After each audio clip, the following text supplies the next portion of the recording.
بس حبيت اراويكم هذا البرج.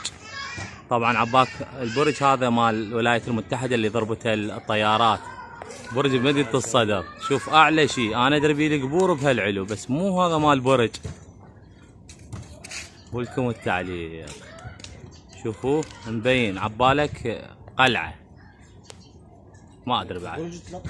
برج 3 طوابق، ناطحات السحاب. ولكم التعليق، الاعلامي عباس سوداني.